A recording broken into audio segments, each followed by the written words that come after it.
It's rolling. All right, we're talking about like 2 things that's going to help you white belts, you poor white belts. We were all there. Everyone was there. We remember. No, I forgot it.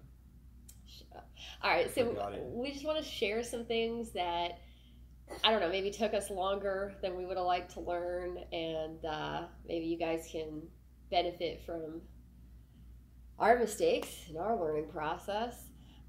One thing that is my personal pet peeve is shrimps. So day 1 you learn how to shrimp, right? Day 1 you learn how to shrimp. Takes a little while to perfect, but one thing I see even experienced people do is this action right here. Yeah, I mean, that's one thing we look for when people come from other schools and come into our academy. Like, we look at their shrimps right away, and then terrifying. They do that right there, and then right away we try to clean it up. So why do you not want to do that?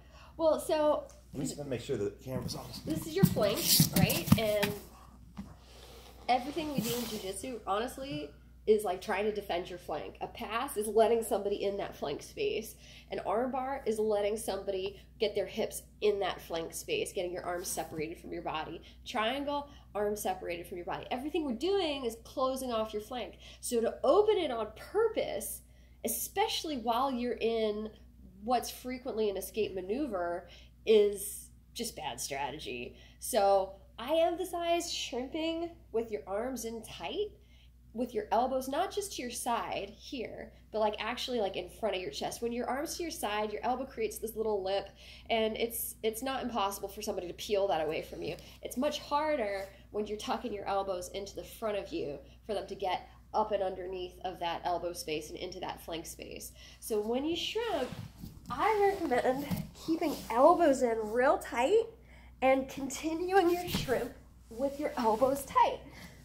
The other thing that I recommend, and like there's never, in jiu-jitsu there's almost never and almost or never, but what I frequently find most useful is to shrimp pushing off of 2 feet. A lot of the time I see shrimps taught off of 1 foot, so you have 1 foot straight and 1 foot bent, and you're shrimping. And that's not wrong, it's just not as powerful. When you push off of 2 feet, you get like a lot more movement, you get a lot more push. So, especially if it's a shrimp in the context where you want to gain some ground, you want to make some distance happen, then pushing off of 2 feet can be really useful. We used to train this guy named Rick Slamba. I'm calling him out right now. No. So he used to try to race Tammy and shrimps down the mat, and Tammy didn't even know she was racing, put it that way.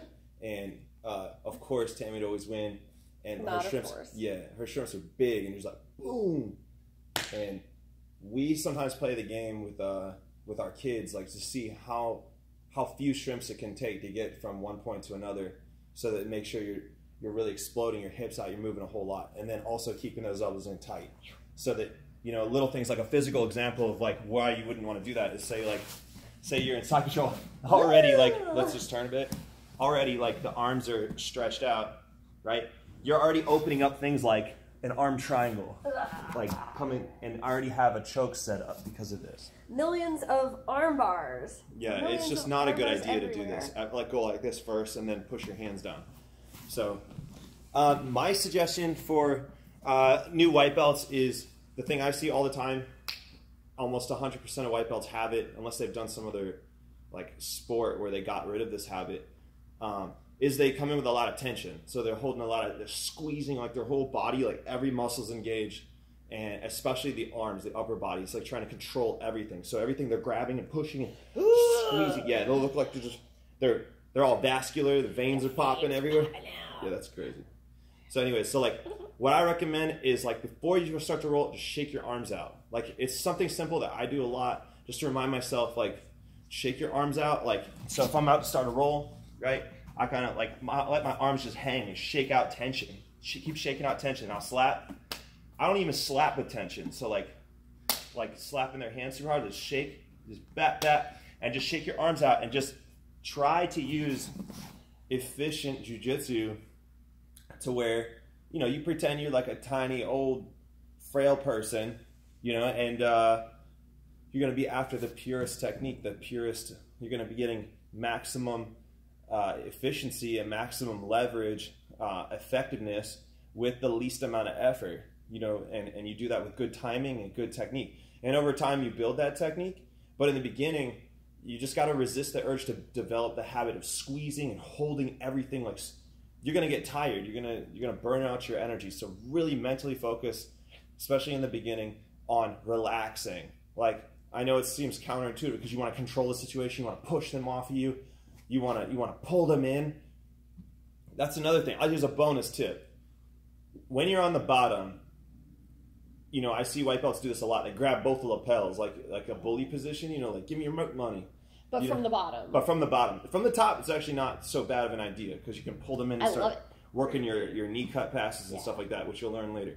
But like from the bottom, sometimes you pull double lapels and you're almost pulling them into the pass. And you're ignoring the hands and the legs, which are really the sort of key points there. You're pulling them into the guard pass, like getting around your legs. So, you know, it would be better if you just picked like a collar and inside the bicep or inside, like, just as an example, say I'm playing like a half guard and you pull like double lapels here, like you're literally pulling them into the pass, versus going like something like, you know, a lapel and the inside space on the arm. So inside bicep or inside wrist, something that's a combination. So something checking the neck, checking the arm, just like this. You're going to have a much more effective defense with this type of grip combination. Okay? Hope that helps us. That's basically what we start to tell our new white belts. And have fun, guys. Keep training. Keep training. Keep with it. All right.